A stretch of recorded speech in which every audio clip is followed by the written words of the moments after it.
Anche tu fai parte di un team sportivo e hai bisogno di un nuovo kit? Crea ora la tua identità insieme a Dimitri Sportswear. Avrai subito un 50% di sconto e il riassortimento a prezzo bloccato.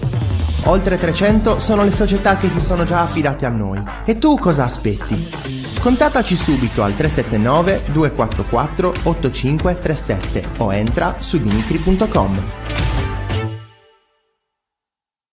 La TechFind si occupa di distribuzione industriale e consulenza tecnica specialistica nei settori chimico e petrolchimico, impianti di produzione energia, impianti alimentari, acquedottistica e depurazione. Nella TechFind troverete un partner esperto e un broker industriale competitivo ed affidabile. La TechFind potrà esservi utile nell'approvvigionamento di filtri, pompe, strumentazione industriale, valvole e in generale di qualsiasi apparecchiatura industriale. TechFind. You search for tech we find.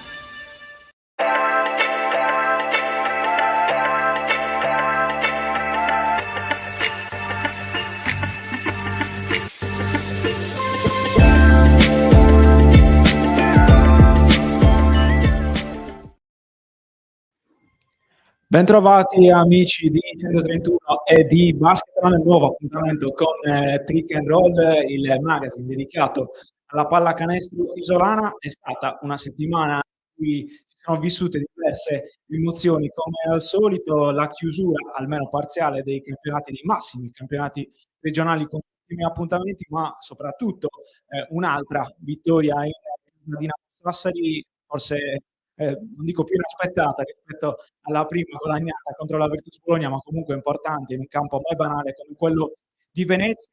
Poi anche l'esperienza in Coppa Italia della TechFind San Salvatore Serapis, fortunatissima, ma comunque che ha provato un'altra volta la propria qualità, la qualità della squadra di coach Simone Righi, e in più anche quella che è stata la prima vittoria nei play-in del centro per quanto riguarda l'Esperia Olimpia Cagliari. Ma quest'oggi, così come la settimana scorsa, andiamo nel massimo campionato maschile regionale insieme chiaramente a Nando Mura. Ciao Nando. Buonasera, ben trovati.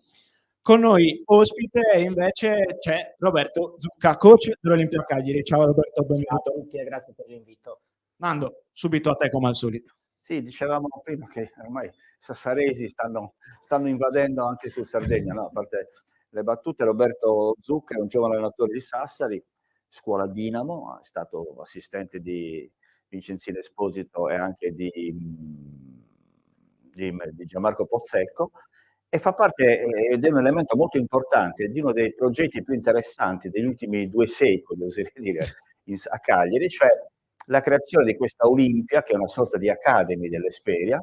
Le due società storicamente rivali anni fa si sono alleate, quindi una, diciamo, ha la vetrina di fare i campionati nazionali, mentre l'Olimpia, che è di fatto la squadra under 19, dove crescono tanti giovani, ma sono cresciuti talmente bene quest'anno che voi siete una delle squadre che parteciperà ai playoff partendo dal 4º posto, e quindi partiamo subito su questo argomento. La finale sarà Sennori Ferrini, oppure ti vuoi infilare al posto di queste 2 squadre? Beh, sicuramente penso, come ogni allenatore che inizia una stagione, almeno per quanto mi riguarda, l'obiettivo, quando mi dicono qual è il tuo obiettivo a inizio anno, io ai miei ragazzi dico sempre provare a vincere il campionato. Quindi tutti pensano, onestamente sono arrivati prima e seconda, quindi è anche giusto che i pronostici siano dalla loro parte, però noi speriamo di intrufolarci in qualche modo ed essere un po' la sorpresa di questi playoff. Ecco, se ci fosse stato però un premio così da dare a questo campionato, io personalmente lo avrei votato per questa realtà dell'Olimpia, la squadra under 19, dove ci sono dei ragazzi molto interessanti, tra cui anche un ragazzo di Sassari, il figlio del grande Gianni Motto, che gioca con te, ma c'è Pili, c'è un figlio d'arte come Jacopo Cortis, c'è il figlio di un pallanuotista tra i più forti in Sardegna di tutti i tempi, Terroso, Luca Terroso, il figlio, per nostra fortuna, ha deciso di giocare a pallacanestro. Ecco, questo progetto, che prospettive ha? Cioè, dove volete arrivare con queste squadre, questa squadra junior? Immagino anche a finale nazionale, a fare qualche concentramento nazionale. Sì, sarebbe un riuscire a provare a vincere il campionato di Serie C, perché quest'anno c'è la possibilità di poter fare questo spareggio con la vincente del girone del Friuli. Quindi per me è sempre provare a aiutare questi ragazzi a fare un'esperienza diversa da quelle che hanno fatto solitamente in regione. Sicuramente l'obiettivo, a parte che è il futuro, secondo me, il nostro modo di costruire la squadra, perché anche con le riforme dei campionati, l'innalzamento dei parametri, la chiave secondo me è riuscire a investire sul settore giovanile e costruire delle squadre comunque che siano tue, fatte da giocatori tuoi, perché a livello economico comunque sono spese molto inferiori. E poi l'obiettivo anche del nostro progetto è quello di formare i giocatori che poi magari, speriamo nel breve periodo, per fare invece la Serie B con Federico e l'Esperia.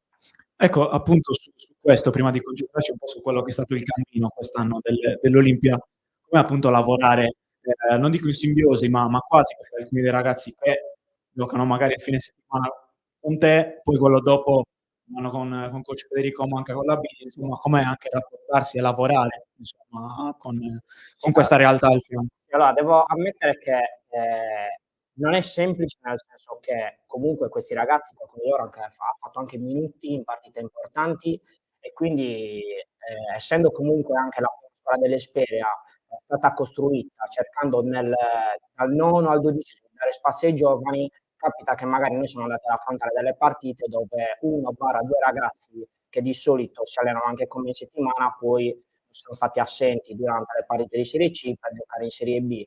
Quindi da questo punto di vista però secondo me abbiamo fatto un ottimo lavoro, perché comunque noi in Serie C siamo riusciti a trovare il nostro equilibrio, che ci ha consentito anche di sopperire magari all'assenza qualche volta di Marcenaro, qualche altra volta di Frattaroli, qualche altra volta magari di Simone Pili. E comunque questi ragazzi hanno la possibilità di misurarsi ogni giorno negli allenamenti, alcune volte anche durante le partite, con giocatori di un altro livello.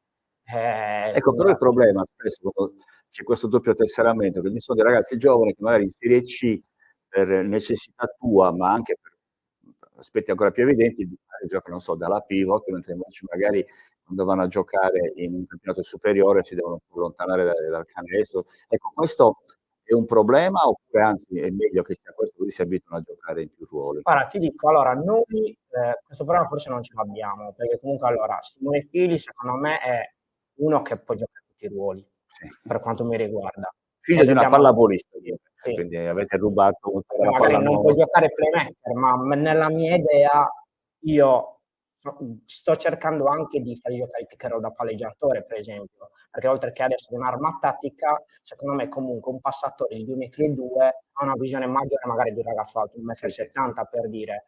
Marcenaro, secondo me, per ora è un 5, però potrebbe allontanarsi l'obiettivo dal canestro, lavorando in un certo modo. Per il resto tocca un playmaker fatto e finito. Jacopo Corsi è una guardia barra ala fatta e finita, quindi che non cambia ruolo. Quindi noi questo problema non parliamo di ragazzi nati nel 2002, 2004, 2005 anche. Quindi noi questo problema di cambio di ruolo da una serie all'altra, diciamo che hanno dei ruoli ben definiti. C'è in un campionato che nell'altro, è sempre lo stesso.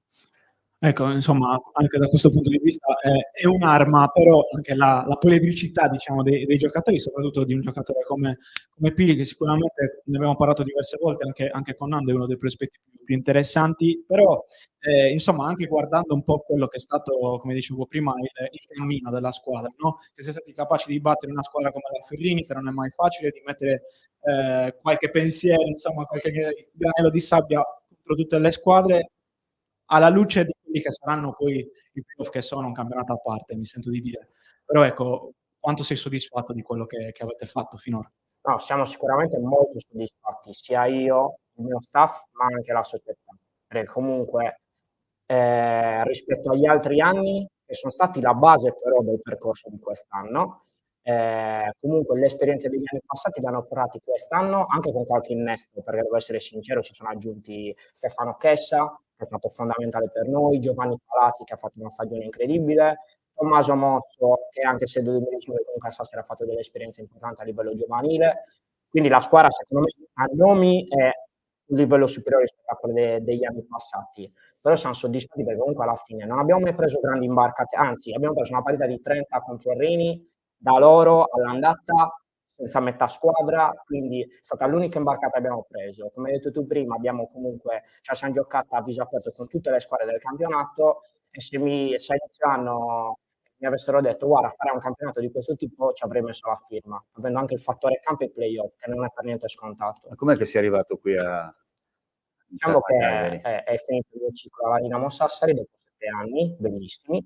Io sono molto amico di Federico Manca, che ogni estate mi ha sempre chiesto ma l'anno prossimo che intenzioni hai? Alla fine si è presentata finalmente l'occasione dopo 7 anni, invitato al camp dell'Esperia, molto bello, fatto quest'estate. Mi hanno invitato per 3 giorni, ho avuto la possibilità di parlare con Giovanni Zucca, Luigi Zucca, tutta la dirigenza Olimpia, e alla fine mi hanno fatto la proposta, io ero super entusiasta anche proprio per il progetto Olimpia, non ci ho messo niente a dire. Okay, ecco, però non mi sembri uno che ha intenzione di fermarsi alla Serie C unica o la Serie B, o anche fare il vice del vice a Sassari con Pozzecco o chiunque esso sia. Qual è la tua prospettiva? Io ho un sogno che coltivo da quando ho iniziato a allenare, forse perché anche i miei genitori mi hanno insegnato che se fai una cosa bisogna farla cercando di fare le cose in grande, quindi io dico che il mio sogno, ma penso come di qualsiasi allenatore, sia arrivare in Serie A e magari allenare da capo allenatore in Serie A la squadra della mia città. Questo è il mio sogno. Quindi bisogna dire a Markovic di cominciare il coach Nenad stia attento, perché insomma c'è qualcuno che vuole prendere il suo posto, ma a parte gli scherzi, però proprio sull'esperienza, insomma, sui 7 anni in casa Dinamo Sassari, hai attraversato, diciamo, diverse ere sia in campo maschile, in quella femminile è rimasta sempre la stessa, e forse anche una delle armi delle Dinamo Uomini, ovvero Antonello Restivo. Dall'altra però hai avuto anche tanta responsabilità nel settore giovanile, quindi hai visto determinati anche ragazzi, pensa a Riccardo Piutano, ma anche a Alessandro Oddone, che tra l'altro è stato convocato, anche se ha ragazzi a disposizione per il torneo internazionale con l'Under 18, con la nazionale, quindi immagino che anche da questo punto di vista si possa essere contenti, però ecco, è stato un binomio tra giovani e meno giovani, insomma, quindi formativo. Sì, diciamo che io praticamente ho fatto tutto. Ho iniziato dall'Under 13, ho finito con l'Under 19 la Serie C, ho avuto la grande fortuna, che non è scontata, di iniziare con un gruppo che è quello dei 2005, e praticamente poi mi sono ritrovato a metà squadra di quei ragazzi con cui ho iniziato a lavorare in Under 13, me la sono ritrovata in Serie C. Con loro ho fatto tante esperienze, tra cui le 2 finali nazionali, che sono le esperienze più belle che io abbia mai fatto in campo giovanile. Durante quell'esperienza là ho avuto anche la fortuna di iniziare a lavorare con la Serie A, grazie a Gerry De Rosa, che al tempo lui era responsabile tecnico l'anno precedente, è diventato assistente di Esposito in Serie A, aveva fatto il mio nome come giovane interessante che poteva essere aggregato allo staff tecnico della prima squadra. Da lì poi ho avuto l'onore di far parte dello staff di Gianmarco Pozzecco. Dopo la Serie A maschile ho avuto l'onore di poter fare la Serie A femminile con un ruolo un po' più importante rispetto a quello che avevo nello staff della maschile, perché ero vice allenatore. Diciamo che ho fatto tante esperienze diverse. Ecco, ma stando vicino a Pozzecco si impara solo guardando, oppure lui è uno che coinvolge gli allenatori, li fa lavorare? Guarda, ho sentito un'intervista di Luca Sanna da poco, dove gli chiedevano degli allenatori che avevano più influito nel suo percorso di crescita. Lui diceva una cosa che io l'ho vissuta insieme a lui. Quando parla di Gianmarco dice è incredibile perché io ero il 15° della squadra, il giovane aggregato, ma lui ti faceva sentire come la guardia titolare. Per me è stata la stessa cosa, io allenavo gli Under 14 e lui, per esempio anche durante il mercato, mi chiamava tutti i giorni per dire guarda questo giocatore, la sera voleva il mio parere su quel giocatore, secondo lui se ci poteva essere utile, quindi mi ha trattato come, nonostante fossi ancora più giovane adesso, mi ha trattato come se fossi lì da anni. Sì, beh, è un grande motivatore, un grande trascinatore.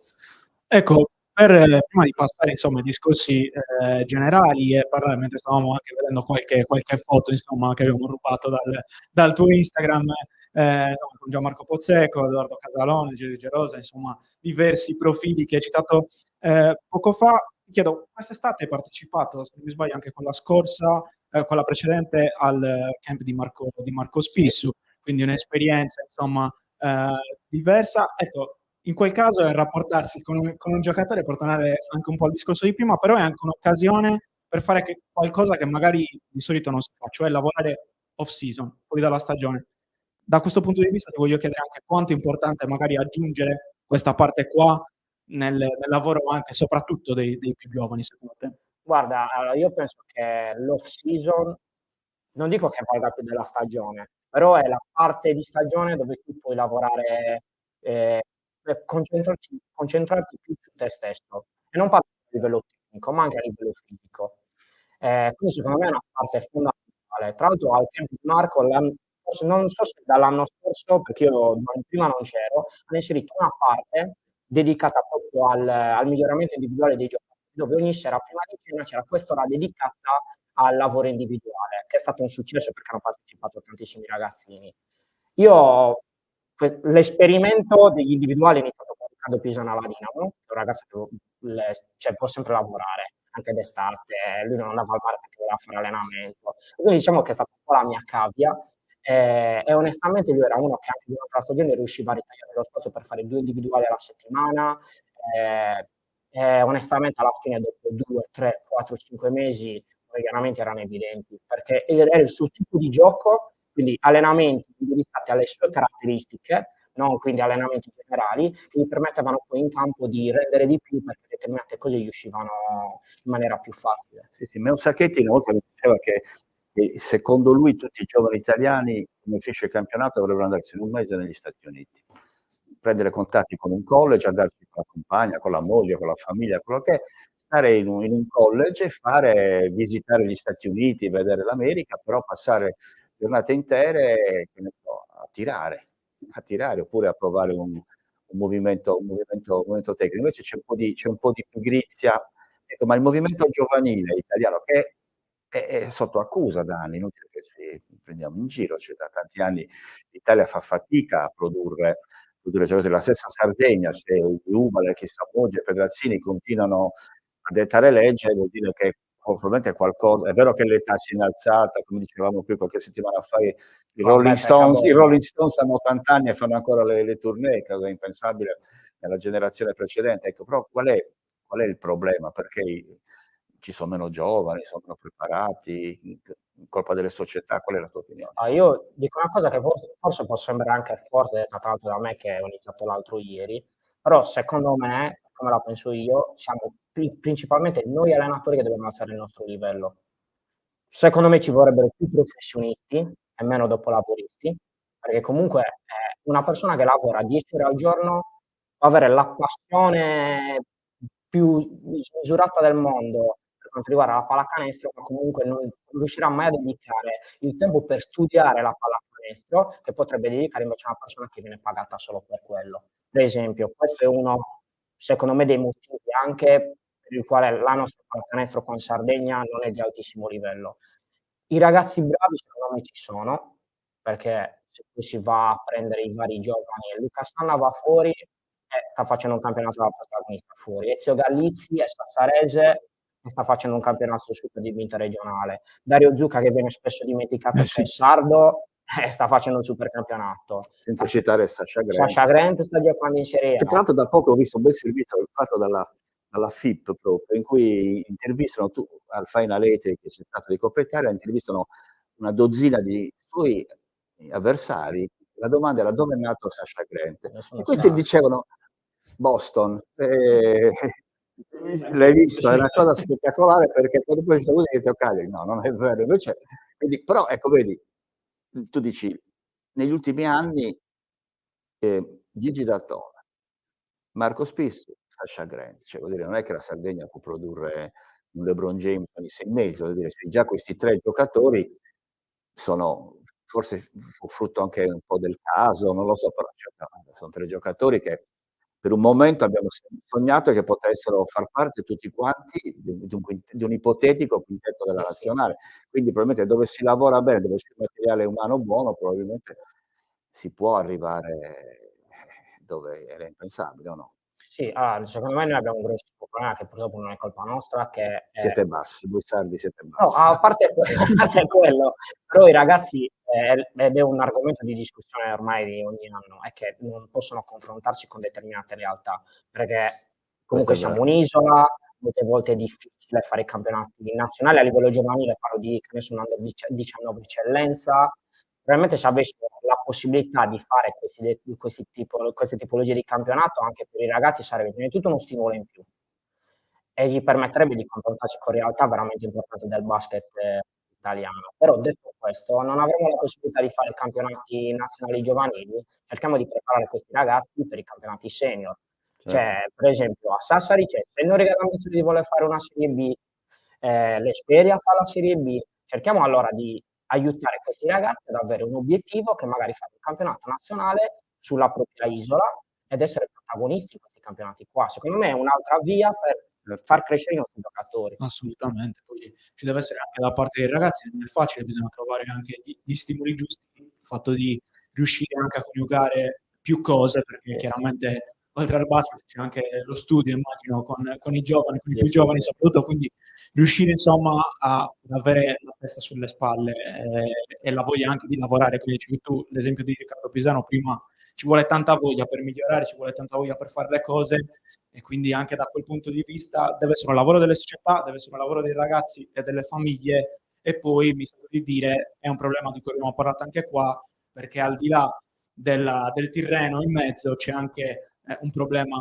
di strutture in Sardegna che secondo me è molto impattante su quella che è la realtà anche del lavoro dei giovani, che chiaramente andando in un luogo magari non bellissimo o comunque dove non ci sono tutte le attrezzature necessarie o quantomeno le minime indispensabili, fanno un po' più di fatica a migliorare. Ecco, questo deve essere magari l'obiettivo da porsi. Però andiamo adesso ai piani alti, sull'attualità, visto che siamo andati insomma in casa Dinamo per ultimi, ripartiamo da lì, Nando, e chiediamo anche a te, Roberto, perché è arrivata una vittoria importante, una conferma, soprattutto perché fuori casa e contro un'altra big del campionato al momento come Venezia, per la Dinamo Sassari di Nenad Markovic, una partita dove la Dinamo ha dimostrato, Nando, di saper rispondere un'altra volta ai momenti bui delle proprie fa parte un po' della storia di questa società, in certi momenti si è trovata in difficoltà e ha saputo uscirne fuori in una maniera clamorosa, perché 2 o 3 settimane fa, alla vigilia delle partite con Bologna e Venezia, la Dinamo era tra l'altro a 2 punti dalla zona retrocessione. Però va detto anche che mentre anche noi parlavamo di zona retrocessione, al Sassi continuava a parlare di playoff, quindi evidentemente c'era l'ambizione ma anche la certezza di sapere di avere a che fare con degli organici migliori. L'unica cosa che, e te la chiedo, cioè la Dinamo ha battuto sia Milano che la Virtus Bologna, e adesso fa un gruppo di 6-7 squadre che si contendono gli ultimi 2 posti. Ecco, io avrei preferito, anziché perdere con Milano e Bologna, e battere magari Reggio Emilia e Pistoia, Reggio Emilia e Trento, sei d'accordo? Cioè, perché questi punti che hai fatto con Milano e cosa non valgono tanto, perché la classifica avulsa con Milano difficilmente non la farà. Però, ecco, qual è la tua opinione? E soprattutto, qual è la tua opinione sul fatto che questa squadra domenica giocherà lanciatissima contro Brescia, contro la squadra che all'andata gli ha dato a un certo punto 50 punti? È una banda di svitati, oppure bisogna dare il tempo agli allenatori di costruire e di ricostruire, come nel caso di Markovic che è entrato in corsa? Per quanto riguarda la classifica e gli scontri diretti, dico, le 2 qua sì, è meglio avere io allenatore, io giocatore voglio battere Bologna e Milano, perché ci saranno cose che ti porterai dietro per tutta la carriera. Quindi, però poi quel ragazzo italiano che ha battuto il gioco, ha perso con uno scalzo, però nel frattempo le persone si ricorderanno che ha battuto Djokovic, non che ha perso contro i nipotini, come si dice. Per quanto invece riguarda la squadra, io ti dico, visto le ultime 2 partite, ho qualche giorno a casa, sono andato anche a vedere un allenamento di Markovic che mi è piaciuto molto, ha un modo diverso di allenare rispetto al precedente allenatore. È un generale, come si dice. Sì. Però ho visto anche che fargli la battuta quasi a prendere in giro, però nel momento giusto, perché quando è troppo duro, almeno quello che ho notato io, sono stato di un allenamento che magari non è così, però riesce sempre a mettere lì quella battuta che stempera un pochettino gli animi. Secondo me loro arrivano adesso con Brescia, con la voglia di riscattare la brutta figura che hanno fatto qualche mese fa, perché hanno perso di tantissimo. Secondo me la Dinamo comunque sarà la squadra rivelazione di questo finale di stagione, perché sarà una squadra che prima di tutto adesso è in lotta per i playoff e punta, ho guardato la classifica, comunque non sono lontanissimo dalle posizioni che contano, dal quinto, sesto e sarà comunque una squadra che nessuno vorrà affrontare e che non sarà semplice da affrontare. Sì. Sì, assolutamente, non sarà semplice da affrontare, anche perché la classifica, come dicevi tu, Roberto, vede adesso 2 punti di distacco, però Nando, per chiudere, adesso c'è Brescia, poi cominciano quelle gare che, come dicevi tu, magari sarebbe meglio vincere, insomma, soprattutto con Trento penso che adesso è la squadra, insomma, insieme a Tortona che naviga lì nelle stesse acque della Dinamo, bisognerà tenere soprattutto il vantaggio sull'Atalanta. Sì, però la Dinamo, sia a Venezia che contro Bologna ha fatto vedere di essere una squadra, di essere un gruppo compatto. Non è che prima non lo fosse, prima era una squadra che abbiamo detto tante volte, se solo fosse rimasto di uno solo, di tutti quelli che sono andati via, la Dinamo oggi avrebbe 6 punti in più, secondo me, perché ha dovuto rivoluzionare tutto. Ci sono stati anche dei momenti in cui addirittura Mechini è stato seduto, Carapò è passato in alla grande, che Kruslin ha dovuto fare la piccola, cioè ci sono stati tanti problemi da risolvere, però la cosa migliore, come cantava il poeta, è arrivare in salute al gran finale. Ecco, alla Dinamo sono d'accordo con te, Matteo, e poi immagino che questa è la domanda che faccio anche a te. Tu, se fossi allenatore di una delle dirette concorrenti della Dinamo, la vorresti trovare nel primo giro dei playoff? No, assolutamente no. Anche perché poi adesso ha fatto vedere anche che in trasferta, che è stato un po' il problema di quest'anno, è andata a vincere su un campo come quello di Venezia, che storicamente non è per niente semplice. Però la Dinamo ci ha vinto tantissime volte. Mi ricordo fin dai primi anni di matricola, quello era un campo, chissà perché, ci sono queste cose nello sport misteriose, però certo andare a vincere contro una squadra che punta allo scudetto come la Virtus Bologna e poi la Reyer, prima ancora Milano, è un fatto che, hai ragione tu, fa curriculum. Sì, fa curriculum assolutamente e vedremo un po' come andranno le prossime settimane. Dinamo che anche in campo femminile E tornerà. poi scusa, potremmo probabilmente entro la fine di marzo rivedere Benzius magari, Sì. no? Io non so che notizie e informazioni abbia dato da Sassari, però si parlava di fine marzo, quindi insomma è chiaro che se gioca lui deve uscire un altro americano, perché la Dinamo gioca col 6+6, però insomma è sempre un'armatatica in più, soprattutto nel momento in cui con i playoff hai magari 5 partite, 3, 5, 7 partite in 15 giorni, quindi avere un po' di turnover non è una cattiva idea. Sì, sicuramente avere una squadra diversa rispetto all'inizio, per atteggiamento, per carattere, per anche qualità del gioco, al di là delle difficoltà, soprattutto nel secondo tempo con Venezia, che ha difeso un po' più forte, sicuramente è un buon cuscinetto, perché il ritorno di Benjius comunque sia dovrà essere andare per gradi, perché si è trattato di un infortunio molto importante, soprattutto Benjius ormai non è più un ragazzino e quindi al di là della sua importanza comunque sia avere un McKinney o comunque un Aralamopoulos che si è adattato anche al ruolo di 4 in una certa maniera è sicuramente un cuscinetto importante. Dicevo, scusami la linea, ma un fatto di cui parliamo molto poco, anzi no, di Cappelletti, sì, si parla solo perché è fidanzato con la capitana della nazionale di pallavolo femminile, ma sta facendo un signor campionato, cioè, è un cambio eccezionale, e l'altro giorno hanno vinto a Venezia perché 2 uomini della panchina, lui e Giop, che però insomma, ci ha abituato già da tempo sempre a fare queste cose, non hanno giocato meglio dei loro titolari, perché Ngomou è stato straordinario e perché Jefferson ha fatto un'altra partita super, però certamente la Dinamo lo sta dimostrando adesso, ha una qualità di squadra anche elevata, che vale sicuramente più dei punti che hanno, o no? Sì, sono d'accordo. A organico, secondo me, a nomi, la squadra era ottima dall'inizio. Secondo me sono riusciti con l'aggiunta di Jefferson a aggiungere quel tassello che forse mancava, che era in cabina di regia. Secondo me era la grande assenza dell'inizio di stagione. Sì.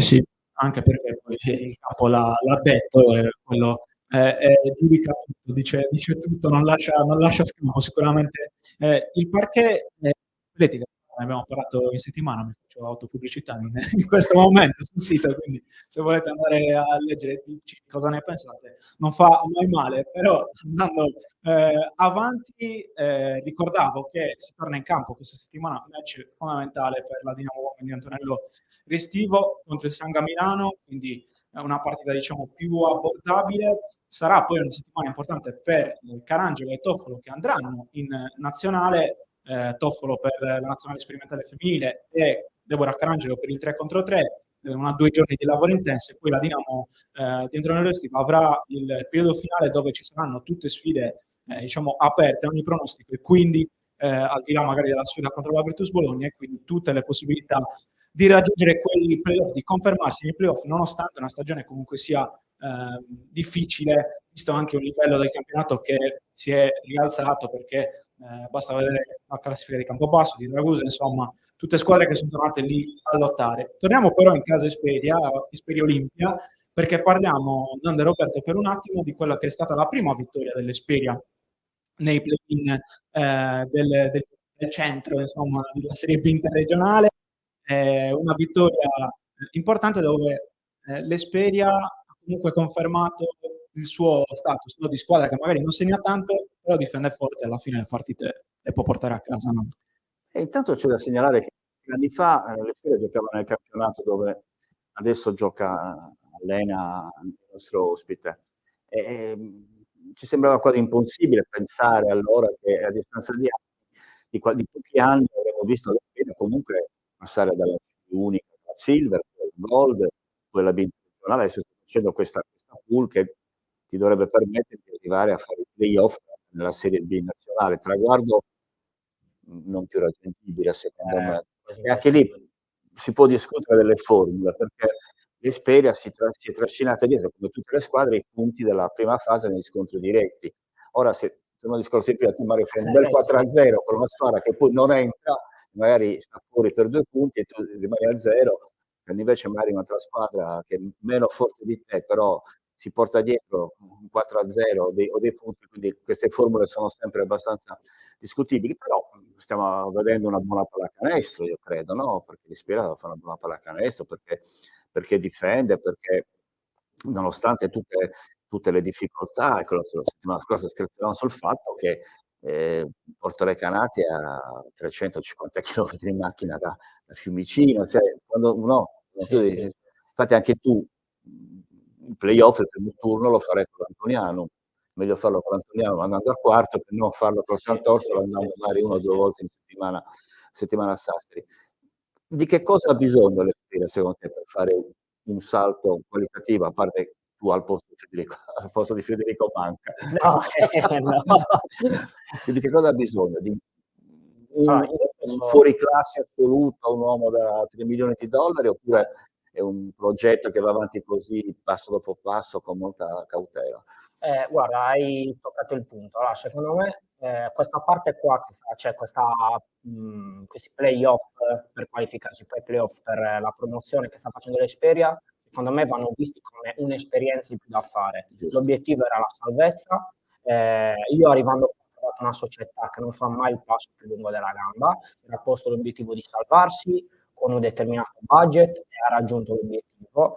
Quindi sicuramente magari per rendere una squadra, sicuramente bisogna rendere la squadra più profonda per poter lottare contro le squadre che vogliono salire in nazionale. Quindi magari quello sarà l'obiettivo delle prossime stagioni, magari tirando fuori qualche Giulli, che può essere qualche giovane che viene fuori dal settore giovanile, che ti costa poco, ha entusiasmo. Comunque... Prima hai citato, non so, Riccardo Pisano, hai citato Gallizzi, Dario Zucca, ecco, non sarebbe una cattiva idea anche. Insomma, ecco, i giorni scorsi, come abbiamo detto, è morto Claudio Velluti, e fra i tanti aneddoti della sua vita ce n'è uno in cui loro stavano facendo il suo famoso spareggio per andare in Serie A. A un certo punto lui, che era un uomo da quintetto, aveva detto: mettiamo in campo solo i sardi, togliamo tutti i continentali, questi minuti ce la giochiamo con ragazzi che hanno un attaccamento evidentemente diverso. Quindi ecco, non sarebbe male Zucca, Gallizzi, Federico Pisano forse no, perché mi sembra che viaggi Secondo me vorrà fare un'esperienza per la prima volta per la Sardegna magari, quindi penso sì, però tu dici che io faccio il nome così a caso, Stefano Trucchetti sta facendo la sì. interregionale fuori, è un ragazzo sardo, poi spero per lui che possa fare, che ne so, magari la nazionale l'anno prossimo, però e poi come dicevamo prima, ragazzi sardi in giro per l'Italia ce ne sono tanti, Sì, quindi sì, vuol sì. dire che anche dalla Sardegna qualche giocatore può Sì, uscire. e poi c'è un'altra cosa, proprio l'altro giorno Giovanni Zucca, che non è il presidente dell'Espriga, che però di fatto lo è, mi ha fatto vedere un po', fare un giro lì in sede, stanno per iniziare i lavori per la costruzione della pista di atletica, a fianco alla pista di atletica avrà creato uno spazio fitness, una sorta di palestra, no? Che può essere utilizzato dalle mamme incinte per dimagrire oppure dai ragazzi per allenarsi, e poi lì a fianco di questo, quindi dietro il campo di pallacanestro, sorgerà un altro campo coperto, senza tribuna, però comunque un campo dove tu puoi fare allenare meglio sempre, perché è vero che non è che calca molta pioggia in Sardegna, però insomma è sempre meglio così, e poi verranno fatti anche altri lavori. Quindi quando si parla dell'Espriga bisogna parlare anche di questo, è una società che 10 anni fa stava fallendo e che adesso invece proprio a chiudergli l'acqua, a chiudergli la corrente elettrica, adesso invece è una società che lavora bene nel settore giovanile, lavora bene a livello di prima squadra, ha suscitato l'interesse della città e poi sta facendo dei lavori che vengono fatti. Invece il nuovo stadio, il nuovo palazzetto, lo sport, stiamo ancora aspettando, ma questa è una cattiveria che non dovevo dire. Bisognerà aspettare i tempi della politica e sappiamo che sono lunghi. Siamo in chiusura, ricordo, mi riallaccio brevissimamente proprio al discorso che facevi sui nomi isolani, perché Stefano Trucchetti, così come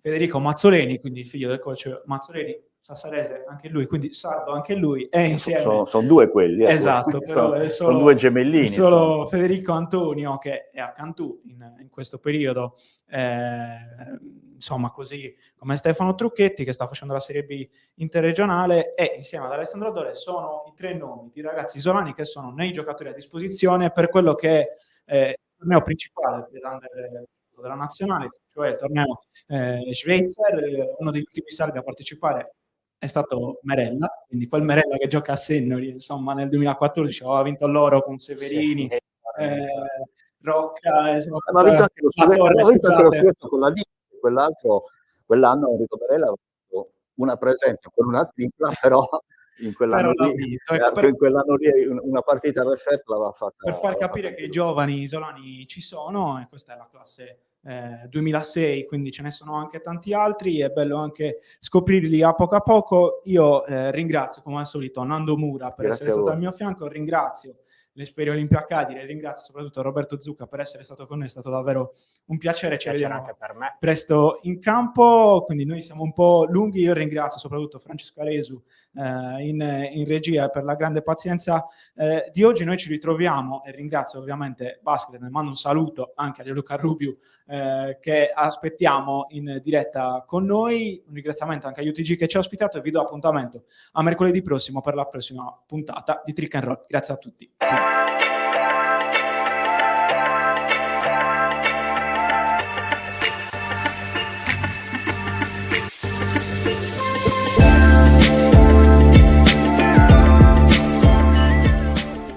La TechFind si occupa di distribuzione industriale e consulenza tecnica specialistica nei settori chimico e petrolchimico, impianti di produzione energia, impianti alimentari, acquedottistica e depurazione. Nella TechFind troverete un partner esperto e un broker industriale competitivo ed affidabile. La TechFind potrà esservi utile nell'approvvigionamento di filtri, pompe, strumentazione industriale, valvole e in generale di qualsiasi apparecchiatura industriale. TechFind. You search for tech we find.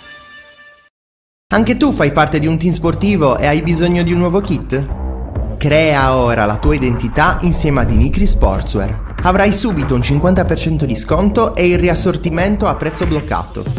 Oltre 300 sono le società che si sono già affidate a noi. E tu cosa aspetti? Contattaci subito al 379 244 8537 o entra su dinicri.com.